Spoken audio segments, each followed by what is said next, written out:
Another Jeep WJ video on crankshaft bearing installation. And good morning, guys. This is a My Jeep update, and it's Saturday morning, about 7:15. Yeah, it's early. And I'm just out here trying to figure out what I'm going to do about my bearing issue. And you've seen in my last couple of videos.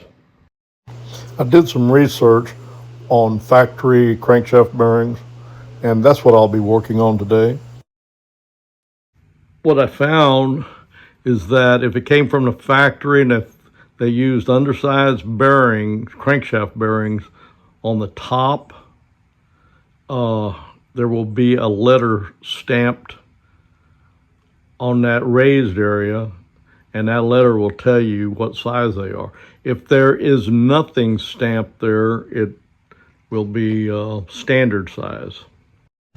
This is what I found: a round boss with no stamp. Also, if that's the case, I'll be able to use these standard bearings in the positions that I have left over, because I'm going to use these.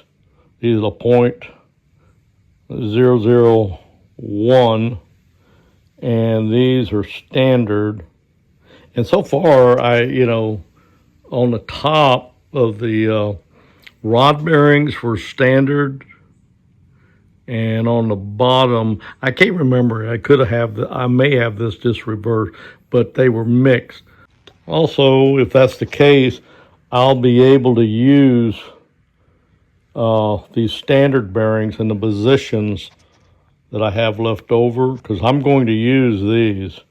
These are .001, and these are standard. And so far, rod bearings were standard, and on the bottom, I can't remember. I may have this just reversed, but they were mixed with standard and .001. And I think the same thing is true for the crankshaft bearings. So if they were standard on top, that's what I'll use, because I need the thrust bearings. And what I'm going to do, my plan is to use these .001s at number 1 and 2, 5 and 6. I rushed through my rod bearings, and I will recheck.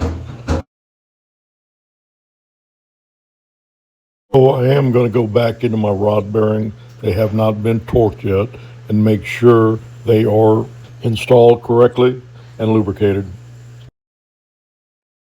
And good morning. It's my Jeep. Sunday morning, about 8:30 or so. And right now I'm just looking, trying to figure out what I'll do today. I've got some information on my crankshaft bearings, I believe. I found the area on the passenger side of the engine block. It's a small raised area they call the boss. It's round on this engine, and there was no stamp on it. And what they indicate is that if it's clear of any stamps, you have standard size bearings on the top, crankshaft bearings on the top. Okay, this is the next clips, and it's an update.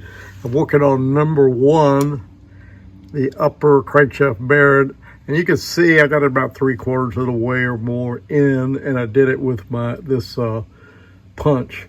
I tried the screw in the oil hole, and it's hard to keep it in place with one hand while turning the crank with the other, with the breaker bar. It's not that easy.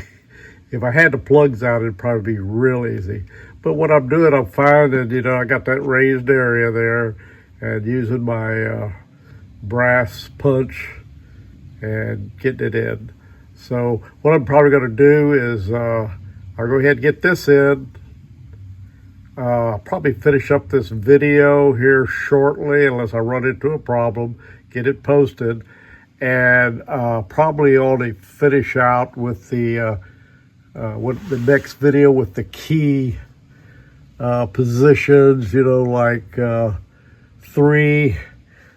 See, 1, 2, 3 has the thrust bearing, and number 4, I still haven't got the upper bearing out. I'm working on it. Got it partially way out, and got a lot of tight spots over here.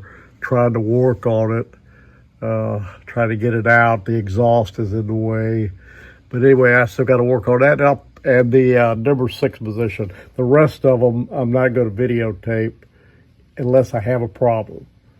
And that's it for now. I'll update you here shortly, see what happens with the number 1, and see you on the next clip. Something I forgot. You see the oil hole? I'm stopping here, and what I do is I move the crank till the oil hole is about halfway through that tab there. And what that does, it keeps me from hitting the crankshaft journal. And because I've already put a scratch on one of them, I'm trying to keep it clean. So it seems to work pretty good. I'll move it, and then I'll move that crank till that hole. That's what I'm fixing to do now. I'll move that hole back up there about halfway through or so, tap it some more, and then keep doing that. Keep working through that out. I got the number 1 position in, and it seems okay. I've got it tightened but not torqued. I may pull it back out and look at it, because I did see a couple of minor scratches on the inside. I've got the material to polish that out if I need to. I just wanted to get it on there, tighten it, to make sure it would turn through, and it does. So I'm gonna go ahead and close this video out. It's raining and my legs are getting wet, so I'm gonna close up, and I will see you in the next update. My Jeep out. Thank you for dropping in.